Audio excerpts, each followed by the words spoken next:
घर के अंदर कुआं है या किसी ने वाटर पानी के लिए क्या करते हैं हम जो है समरसीबल घर में करा लेते हैं, या पुराने टाइमों में कुएं होते थे घरों के अंदर। तो सर पूछ रहे हैं कि जो डिप्स लगानी है क्या वो कुएं के अंदर लगेगी या बाहर लगेगी या कहाँ लगेगी। उस केस का आंसर है कि जो एनर्जी फ्लो होती है जमीन के, अगर जमीन में है तो 1 फुट नीचे 1 फुट ऊपर तक जमीन की एनर्जी फ्लो होती है, और अगर आप फ्लोर में है तो आपकी जो वॉल मतलब जो फ्लोर का लेंटर है जिस पर आप चलते हैं, छत है जो आपके हिसाब से जो आपकी जमीन हो गई, तो 5 इंची 4 इंची जितने का भी वो थिकनेस है उसकी, तो एनर्जी फ्लो के लिए सफिशिएंट है। तो यहाँ जो बात आई कुएं की, तो कुएं में क्या होगा, आपको अंदर ले जाके उसको लगाने की आवश्यकता नहीं होगी। कुएं के जो कुआं जिस डायरेक्शन में आ रहा होगा, जिस देवता के ऊपर आ रहा होगा, उससे पहले हमेशा देखिए ध्यान से,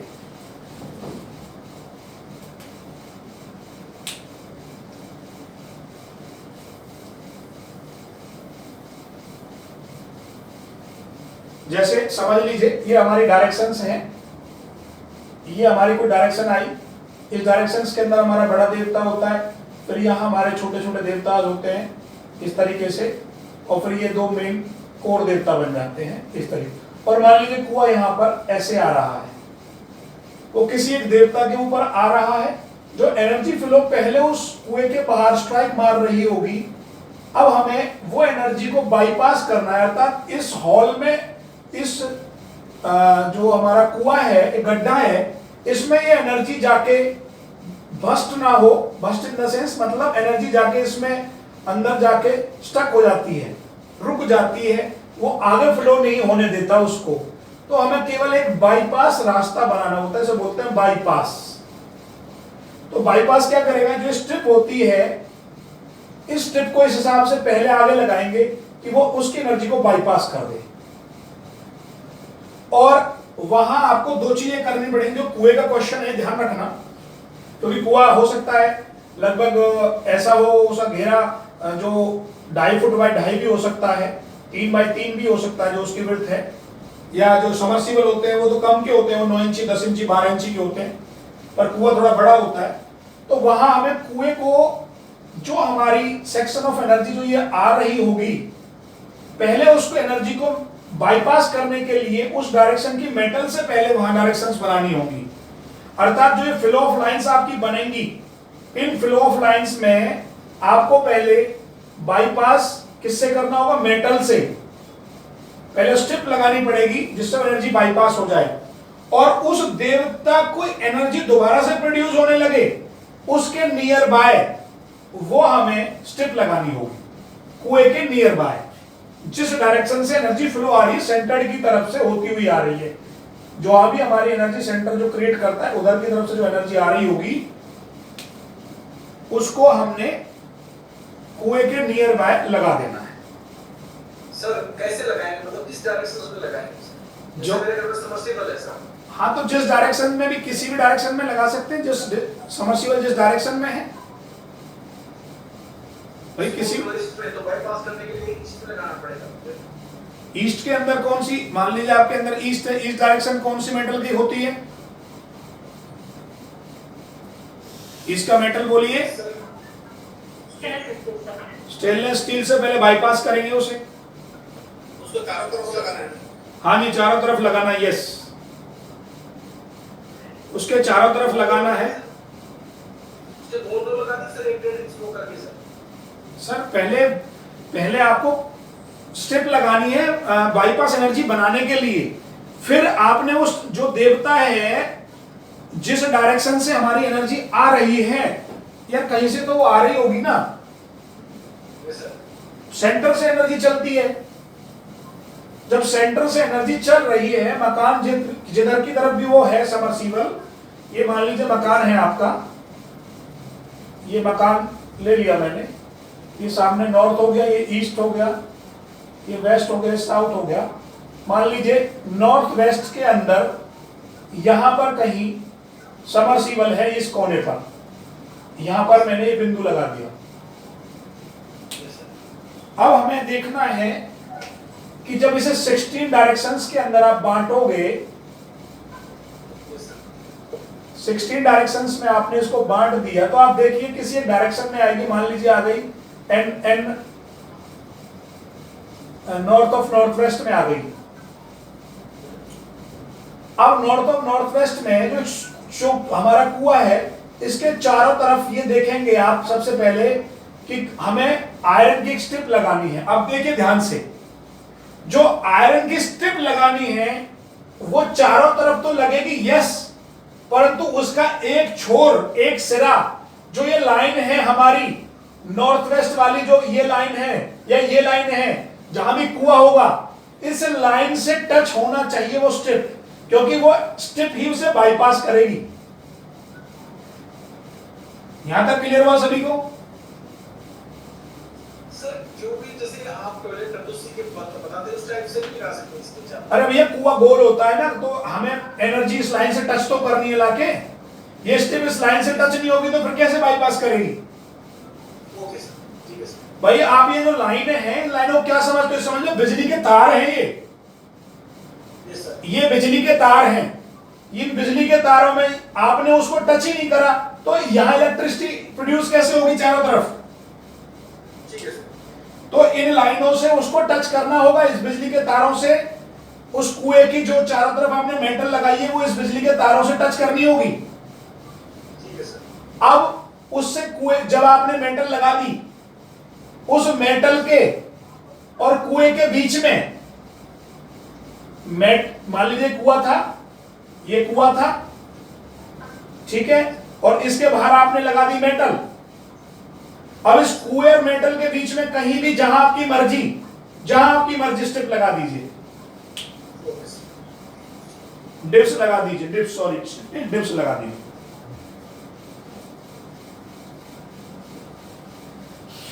तो सर वो मतलब एक तरह से मैं जो समझ पा रहा हूं, जैसे इसके चारों आयरन की चारों तरफ से स्ट्रिप लगा के और कुएं और उसके बीच में डिप्स लगा दी। जी जी बिल्कुल।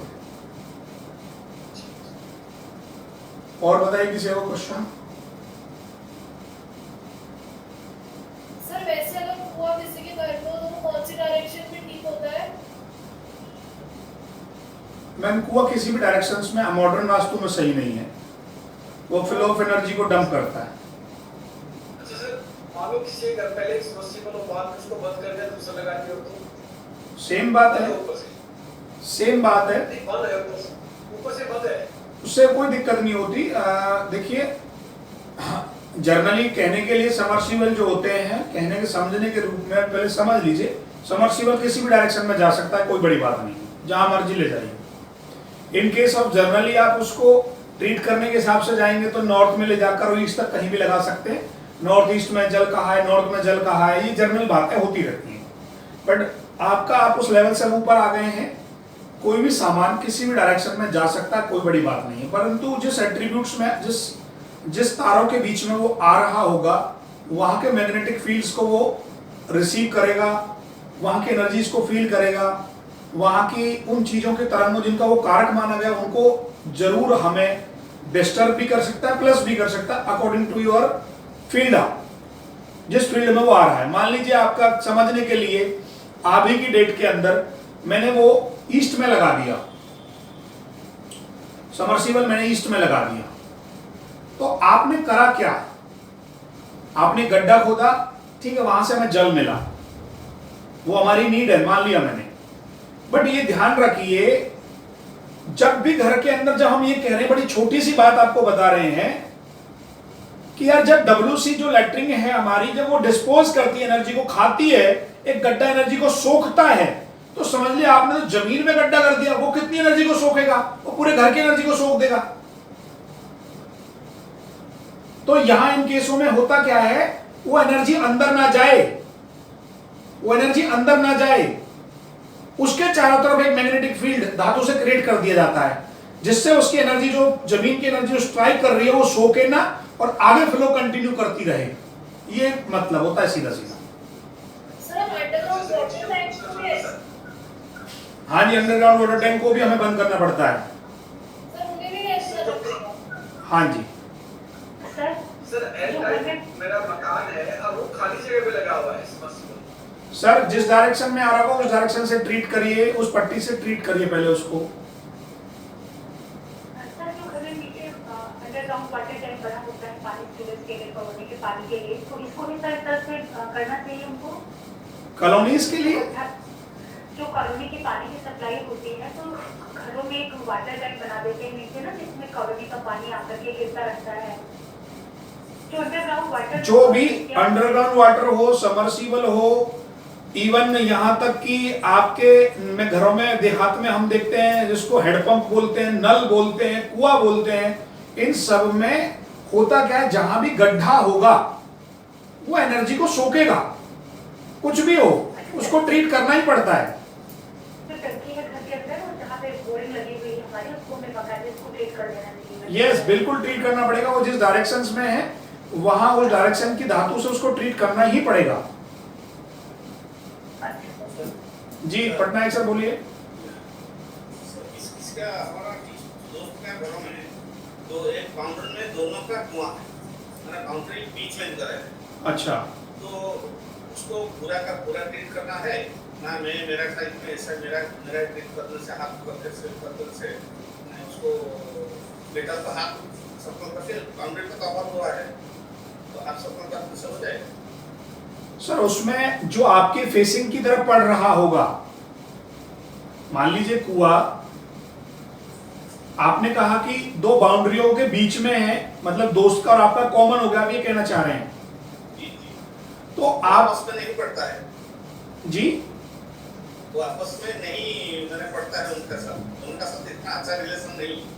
अच्छा, तो मैंने क्या किया, मेरा नहीं है तो दूसरे का, तो कुआं को ऊपर एक देके उसका ऊपर ये बाउंड्री लगा के आपका मेरा आपका उसका, तो इसमें हम क्या जो मेटल स्ट्रिप मेरा साइड में सिर्फ लगा सकते हैं ना, उसको बोल के उसका पूरा कपड़ा लगा। नहीं, आप अपनी तरफ लगा सकते हो, उसकी तरफ लगाने की जरूरत नहीं है सर। फिर उसकी तरफ लगाने की जरूरत नहीं है। आपके यदि कुआं बाहर है, आपने बाउंड्रीज कर दी हैं और आपकी साइड्स पे आप मेटल स्ट्रिप अगर यूज करना चाहते हैं तो उसी से मेरा काम हो जाएगा। केवल वहां देवता और प्रोड्यूस करा दीजिए अपनी साइड पे। सर देवता का सिर्फ टिप्स लगाने से होगा नहीं ना, उनको सिर्फ ये सब लगाने से भी काम चलेगा? नहीं सर, उसमें रीजन क्या होता है, जैसे मान लीजिए चक्कर क्या होता है, मान लीजिए मेरी एनर्जी तो फ्लो हो रही थी, मैंने उसको बाईपास कर दिया। मान लीजिए सपोज मेरा जयंत नाम के देवता के ऊपर कुआं खोद गया, मैंने कुआं जयंत के ऊपर खोद दिया, तो मेरे साथ प्रॉब्लम क्या आएगा, जो मेरे जीवन में जयंत के रिजल्ट्स हैं वो हमेशा डैमेज होते रहेंगे। अब मैं वो स्ट्रिप लगाऊंगा तो होगा क्या, ये स्ट्रिप और देवता क्या क्यों बनाई गई है, इसका रीजन है, मैं बता देता हूं आपको, एक छोटा सा रीजन बता देता हूं। जैसे 5 धातुओं को 5 दिशाओं की कारक मान लिया गया, अग्नि पृथ्वी वायु हमारी बॉडी में मान लिए गए, वैसे ही स्ट्रिप को भी धातु का रूप देकर एक एनर्जी प्रोड्यूस करा दी गई कि 5 धातु 4 धातु जिस देवता के अंदर जो जो कलर थेरेपीज होती हैं, अवशोषण की मतलब उसको ऑब्जर्व करने की और उसे बाहर निकालने की, दोनों एनर्जियों को एक साथ डिप्स के अंदर डाल दिया जाता है according in sense of metal sense. तो जो मेटल है वो आपस में जो कॉम्बिनेशन से है वो एनर्जी जो प्रोड्यूस करेगा 3 महीने बाद, तो वो उसी देवता की एनर्जी प्रोड्यूस करने लगता है, जिससे हमारी जयंत की एनर्जी कंप्लीट हमें मिलने लगेगी। ये इसके पीछे सेंस है। जी एक मिनट, अभी 1 मिनट गहलोत जी लेता हूं क्वेश्चन, 1 सेकंड। पटनायक सर, और इसमें क्लियर हुआ अभी? हाँ सर, जो एक ये साउथ ईस्ट में जी कुआं है, लेकिन उनका प्रॉपर्टी अच्छा है, पैसा भी अच्छा है। हाँ बिल्कुल हो सकता है। साउथ ईस्ट देखिए आपको क्लियर कर दूं, हर किसी के लिए 16 की 16 डायरेक्शन एक जैसा रिजल्ट नहीं निभाएंगी, आप भी जानते हैं अच्छी तरह। नहीं चलो, अभी तो हमने जितना पढ़ा है उस पर करेंगे, एस्ट्रोलॉजिकल तो हम बाद में आएंगे, ठीक है, वो तो निकाल ही सकते हैं। 16 की 16 डायरेक्शंस भी हर व्यक्ति के लिए अब मान लीजिए फॉर एग्जांपल के लिए मैंने पढ़ा है तो आपको यही है कि साउथ ईस्ट के अंदर जो अग्निकोण होता है और वहां किचन बनाना चाहिए, अच्छा होता है। अब जब आप थोड़ा इसको एडवांस लेवल पे देखेंगे तो आप जानेंगे कि कुछ लोगों, वो एग्जांपल मैं वही दे रहा हूं कि कुछ लोग बहुत 20 बाय 80 के मकान में बहुत अच्छी प्रोग्रेस कर जाते हैं और कुछ बहुत ही खूब खुले मकान में रह रहे हैं, 50 बाय 75 के मकान में रह रहे हैं, 50x50 के मकान में रह रहे हैं, फिर भी प्रोग्रेस नहीं कर पाते। कहां 20 बाय 80 में एक बंदा बहुत अच्छी प्रोग्रेस कर गया। आप हमारे दिल्ली और एनआईटी में देखेंगे तो यहाँ मकान बहुत श्रिंकेज वाले हैं, बहुत अच्छे, बहुत फैले हुए मकान नहीं है। यहाँ रेल के डिब्बे के मकान हैं ज्यादातर और दुकानें भी ऐसी हैं और बहुत अच्छा स्कोर कर गए ये लोग।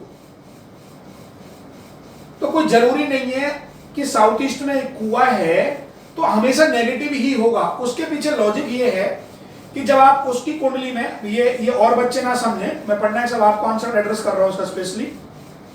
आप उसकी कुंडली में देखना जिस डायरेक्शन में वो कुआं है उस डायरेक्शन का जो मालिक होगा वो ऑलरेडी नंबरों को इंडिकेट, धन के नंबरों को इंडिकेट कर रहा होगा। मान लीजिए उसको कुआं साउथ ईस्ट में है तो आप देखना मंगल या शुक्र में से कोई भी एक प्लेनेट 100% धन का कारक बना होगा तो उसको इस चीज का इफेक्ट नहीं आ रहा होगा, धन अच्छा होगा। परंतु साउथ ईस्ट में अगर कुआं है तो उसका इफेक्ट भी आएगा, उसकी वाइफ को बीमारी दे रहा होगा। ये दूसरा करना आया था बहुत बड़ा, वो नरेश का रोका आया था, एक लड़की ने का बेटे का जी 40-50 लाख ले लिया। बिल्कुल 2-3 महीना पूरा बहुत टेंशन, पूरा बहुत सारा बड़ा तो बाद में सब लोग। हाँ, तो ये भी ध्यान रखना जो ऑब्स्टिकल आते हैं वो ऐसा नहीं पूरी लाइफ पर आपके ऊपर पड़े ही रहेंगे, फिर तो आप मर जाएंगे। 2-4-6 महीने के लिए इतना स्टफ कर दिया उसने और देखो 50 लाख रुपए ले लिया, अर्थात उसने एक बार में अपने कुएं जैसी कमाई, अपने कुएं वाला काम कर दिया उसने तो कि मैं शुक्र हूं मुझे दे जा बेटा, जब ही वो बाहर निकाल ले गया। तो ये भी चीज हमेशा आप देखना जीवन में कि प्लेनेट जो जिस चीज का कारक होता है वो धन तो अच्छा दे रहा होता है। जैसे मेडिकल एस्ट्रोलॉजी के अंदर क्या कहा गया है कि ठीक है एक राशि पड़ी होती है, एक प्लेनेट पड़ा होता है, एक भाव में होते हैं वो लोग। मैं ये कहता हूं उन सबसे ज्यादा कारगर ये होता है कि वो जिस भाव में पड़ा होता है ना, जिस भाव में वो राशि होती है, वो राशि हमारी बॉडी पर जहां प्रतिनिधित्व करती है उसका रोल सबसे ज्यादा होता है। कई बार हमें रिजल्ट नहीं मिलते हैं कि हमारी यार गले में दिक्कत आ रही है, सब प्लेनेट अच्छे हैं, नॉर्थ वेस्ट भी बड़ा अच्छा है, प्लेनेट भी कोई दिक्कत नहीं, कोई एस्पेक्ट भी नहीं पड़ रहा, कोई हिट भी नहीं है।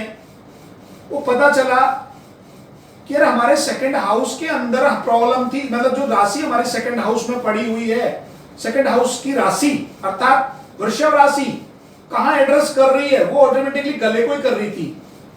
तो कई बार होता क्या है जीवन में, कोई जरूरी नहीं है सर कि साउथ ईस्ट में कुआं है, बहुत अच्छा प्रवेश उसने किया, नंबर अच्छे आ रहे होंगे प्लेनेट में, नो डाउट, क्योंकि लास्ट में स्क्रिप्ट तो प्लेनेट की लिखी जानी है, कारक तो मैं एस्ट्रोलॉजिकली ट्रीट करने हैं सारे।